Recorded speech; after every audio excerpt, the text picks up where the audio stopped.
Rachel Reeves, budget cuts in heels. This is Nubian Narrator News. We continue our journey through the ministerial museum of mediocrity known as Keir Starmer's cabinet, aka the Beige Avengers.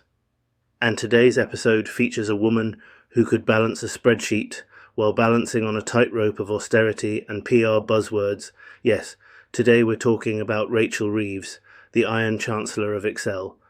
She's got the poise of a corporate accountant and the policies of someone who thinks poverty is a branding issue. Who is Rachel Reeves? Before she became the face of Labour's fiscal discipline, Rachel Reeves was a Bank of England economist. So yes, she's fluent in numbers, balance sheets and political gaslighting with a side of economic doom. Receipts, former economist at the Bank of England, MP for Leeds West since 2010, elevated to Shadow Chancellor in 2021, calls herself tough on spending and trusted by the markets. Translation: she's the kind of politician who could stare at a starving child and still say, well, we have to be responsible. She doesn't do empathy, she does fiscal optics. Under Reeves, Labour's economic strategy isn't redistribution, it's reputation. She's obsessed with being seen as economically credible to who exactly? Ah yes, the same financial elite that wrecked the country and got bailed out. Receipts: Reeves pledged not to raise income tax, corporation tax, or wealth tax. She's committed to sticking to fiscal rules set by checks notes. The Tories vowed to be tougher than the Tories on welfare spending in the past. You ever meet someone who was so afraid of being called radical that they just copied their enemy's homework, typos and all? That's Rachel Reeves. She didn't come to flip the script, she laminated it. Reeves is part of that new genre of political branding I call girl boss neoliberalism. It's where economic cruelty is wrapped in inspirational slogans and Instagram aesthetics. Quotes from Reeves: Labour will never spend what we cannot afford. We will earn every penny we spend. Reeves talks about money like it's a moral judgment, but when she says we can't afford it, what she means is, we won't tax the rich, so we'll cut the poor. She's basically saying, we believe in change as long as it's cost neutral and approved by Standard & Poor's. Let's get philosophical for a second. Reeves believes professionalism equals power. But in politics, professionalism without passion becomes cold, and politics without conviction becomes PR. Her entire vibe is responsible grown-up in the room. But guess what? Responsible grown-ups don't ignore hunger, fuel poverty, or mass evictions because they want to impress Moody's credit rating.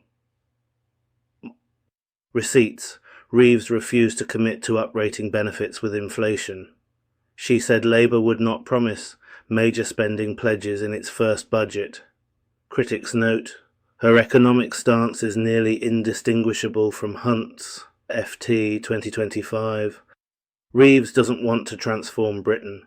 She wants to administer the crisis with cleaner fonts. Here's the deeper danger. Rachel Reeves represents the death of political imagination. She doesn't believe Britain can be radically better. She believes it can be tidied up. No bold taxes on the ultra-rich. No Green New Deal on a scale that matches climate disaster. No wealth redistribution. Receipts: Labour ruled out wealth tax, ruled out nationalising water and energy. No expansion of free childcare or universal basic services. We didn't vote Labour for a vibes-based audit report. We voted because people are bleeding out financially, and Reeves is handing out spreadsheets. Rachel Reeves isn't the solution to Tory economics. She's the sequel with better lighting and more buzzwords. She's proof that Britain doesn't have an opposition. It has a second Treasury Department. Reeves isn't managing the economy. She's managing your expectations. If poverty had a logo, Reeves would format it in Excel and print it in grayscale. Professionalism without justice is just well-dressed cruelty. Next up in our Beige Avengers roast tour, Yvette Cooper, A woman so obsessed with order, she'd probably try to alphabetize human rights. Until then, stay loud, stay budget-free, and remember, hope doesn't live in a spreadsheet, it lives in defiance.